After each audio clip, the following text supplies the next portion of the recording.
High বন্ধুরা, জুমা Bengali kitchen থেকে ইউটিউব চ্যানেলে তোমাদের স্বাগত জানাই। আজকের রেসিপি হলো মশলা ঢাকাই মাছ। এখানে আছে 6 পিস ঢাকাই মাছ, ধুয়ে পরিষ্কার করে নিয়েছি। এখন লবণ, হলুদ, লঙ্কার গুঁড়ো, জিরে গুঁড়ো, গোলমরিচ পাউডার ও কাঁচা সর্ষের তেল, আদা রসুন বাটা সব কিছু আমি দিয়ে রেডি করে নিলাম। এখন ঠিক 2 বড় সাইজের পেঁয়াজ কুচিয়ে নেব। পেঁয়াজ কোচানো হয়ে গেলে এবার একটা মাঝারি সাইজের টমেটো আমি এইভাবে লম্বা লম্বা করে ফালি করে নিলাম। এবার ওই কুচানো পেঁয়াজ ও টমেটো সব কিছু দিয়ে একেবারে ম্যাগনেট করে নেব।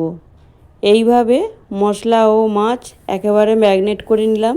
এবার তেল গরম হয়ে গেছে, আর তেলের মধ্যে মৌরি ও শুকনো লঙ্কা ফোড়ন দিয়ে ম্যাগনেট করে রাখা মাছগুলি এক এক করে কড়াইয়ের মধ্যে সাজিয়ে দিলাম।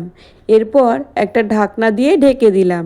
ঠিক 5 মিনিট পর ঢাকা খুললাম, আর মাছগুলির একটা সাইড ভাজা ভাজা হয়ে গেছে।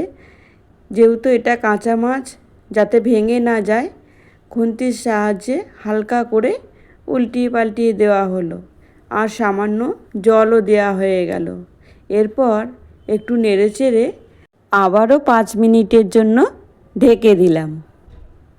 ঠিক 5 মিনিট পর দেখো মশলা ঢাকাই মাছ রেডি।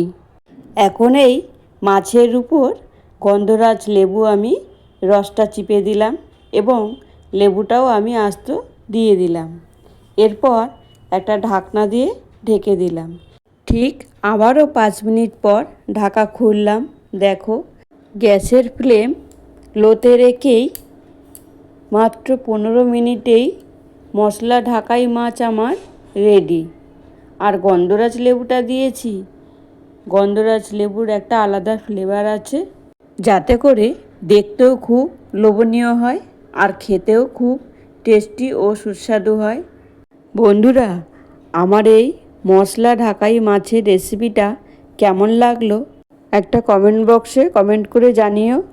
আর রেসিপিটি ভালো লাগলে তোমাদের কাছে একটা লাইক, একটা কমেন্ট ও একটা সাবস্ক্রাইব করার অনুরোধ রইল। ভিডিওটা এখানেই শেষ করলাম। ফিরে আসছি আবারও এক রেসিপি নিয়ে। এখন সুস্থ থেকো, ভালো থেকো, টাটা, বাই বাই।